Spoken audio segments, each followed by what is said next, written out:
আসিমগঞ্জ ফাটাকান্দি এলাকার মধ্যে একটা মহিলা কলেজ, সরকারি মহিলা কলেজ নাই। আপনি কংগ্রেসের প্রার্থী। আসসালামু আলাইকুম, আমার নাম নাজিমউদ্দিন আহমেদ। আমি নাজিম ব্লগসের স্বত্বাধিকারী আর আসিমগঞ্জ টুডে পেজের একজন সম্পর্কিত মানুষ। তো স্যারের কাছে একটা কোয়েশ্চন, আমরা বৃহত্তম আসিমগঞ্জ ফাটাকান্দি এলাকার মধ্যে একটা মহিলা কলেজ, সরকারি মহিলা কলেজ নাই। আপনি যদি এই ইলেকশনে গিয়া যদি আপনি এমপি হই, তাহলে আমরা এই মহিলা কলেজের লাগিয়া আপনার কতটুকু ইয়ে থাকবো স্যার, একটু প্লিজ কইবা।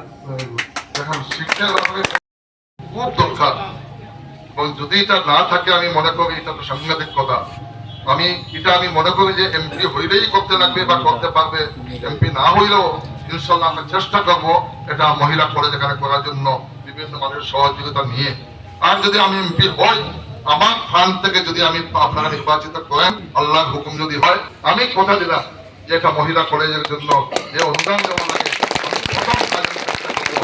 এই আসিমগঞ্জে, এটা আমার আরেকটা গণ আসিমগঞ্জ, আমি এখানে পড়াশোনা করেছি। আমার দাবি, আপনাদেরও দাবি আছে আমার উপরে বেশি। এখানে আমি প্রায় 4 বছর আমি এখানে ছিলাম আসিমগঞ্জ, ওদের আপনাদেরও দাবি আছে আমার উপরে। আমার এটা হক বলে আমি ভাবি। নিশ্চয় যদি আমি হই, আমি প্রথম যেটা কাজটা হবে, আমি চেষ্টা করবো এই এমপি ফান্ড থেকে আনিয়া এটা কলেজের ব্যবস্থা করা, কিভাবে করা যায় আপনাদের সহযোগিতা নিয়ে আমি চেষ্টা করবো এটা করার জন্য। এই প্রতিশ্রুতি আপনার ধন্যবাদ।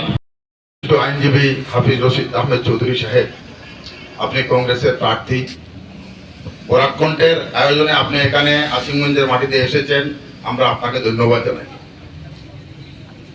আমি আপনাকে প্রশ্ন করতে চাই যে আমাদের বরাকবলি থেকে যে 2টা সমষ্টি কেটে বর্তমান সরকার যে আমাদের উন্নয়নকে যে ব্যাহত করেছে, আপনি যদি এমপি নির্বাচিত হন, তাহলে কি এই বরাকের স্বার্থে আপনি বিশিষ্ট আইনজীবী, আপনি বিশিষ্ট শিক্ষাবিদ, আপনি কি আমাদের এই উন্নয়নে, বরাকের উন্নয়নের স্বার্থে আমাদের এই 2টা সমষ্টি আপনি ফিরিয়ে আনতে পারবেন?